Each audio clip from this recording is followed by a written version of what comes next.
Imagine, plus d'électricité, plus d'internet, plus de police, plus de règles, les magasins sont vides, les gens paniquent, et en 72 heures, le monde que tu connais disparaît.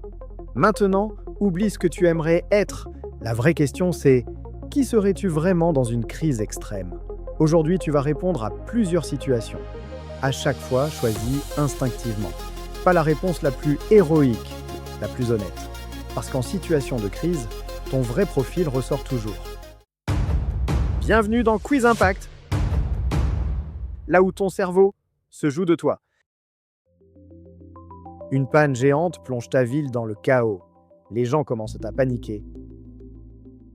A. Tu prends le contrôle et organises les autres. B. Tu analyses la situation avant d'agir. C. Tu quittes immédiatement la zone seule.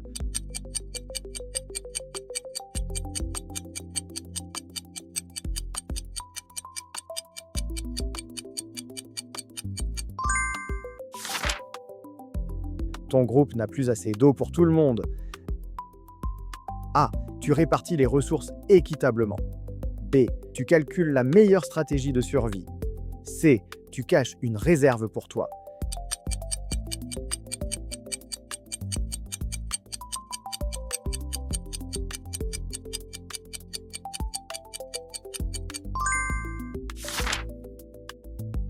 Une personne du groupe panique complètement. Elle met les autres en danger. A. Tu essaies de la calmer. B. Tu prends une décision froide et rapide. C. Tu l'abandonnes si elle ralentit le groupe.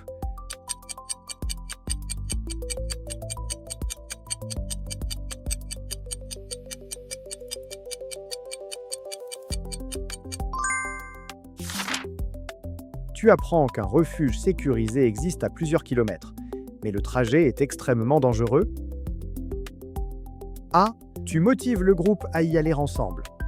B. Tu cherches un itinéraire plus intelligent. C. Tu pars discrètement avant les autres.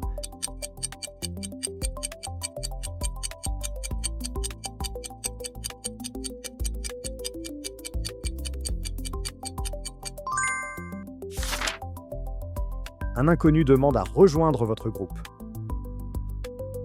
A. Tu lui donnes une chance. B. Tu observes d'abord son comportement. C. Tu refuses immédiatement.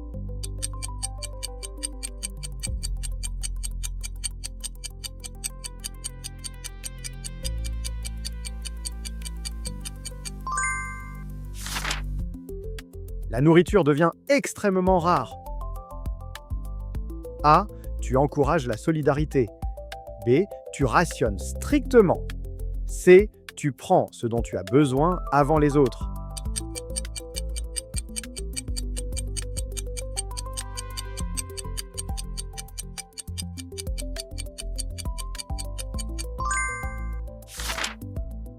Tu dois choisir rapidement entre sauver un ami ou sauver plusieurs inconnus.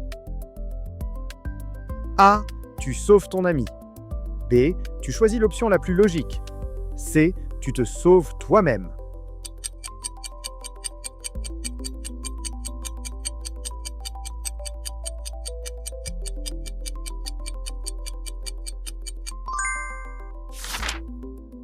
Après plusieurs semaines de crise, le groupe commence à se retourner les uns contre les autres.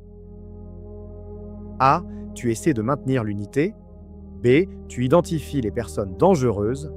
C. Tu prépares secrètement ta sortie.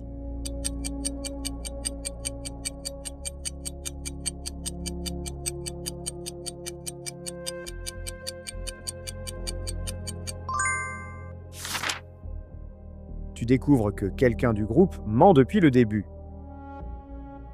A. Tu confrontes directement la personne. B. Tu utilises l'information stratégiquement. C. Tu gardes le secret pour ton intérêt personnel.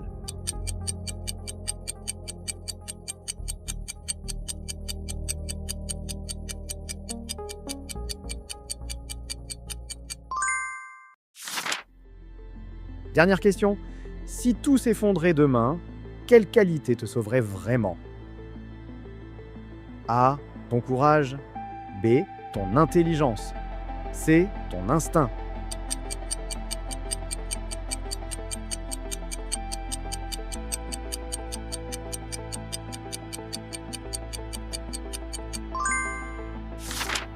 Résultat, compte ton nombre de A, de B et de C et découvre ton profil. Et n'oublie pas de nous le partager en commentaire. Si tu as une majorité de A, tu es le leader, tu es le pilier. Quand les autres paniquent, toi, tu avances. Tu prends naturellement des responsabilités. Tu protèges, tu motives. Mais attention, les leaders finissent souvent épuisés parce qu'ils portent tout le monde sur leurs épaules. Si tu as une majorité de B, tu es le stratège. Tu réfléchis avant d'agir. Tu comprends rapidement les risques, les comportements humains et les failles. Dans une vraie crise, tu serais probablement celui qui trouve les solutions. Mais ton danger, c'est de devenir trop froid émotionnellement. Si tu as une majorité de C, tu es le survivant instinctif. Tu fais confiance à ton instinct avant tout. Tu privilégies ta survie. Tu t'adaptes vite. Tu refuses de dépendre des autres. Ce profil survit souvent au début des crises. Mais l'isolement et la méfiance peuvent aussi finir par détruire mentalement.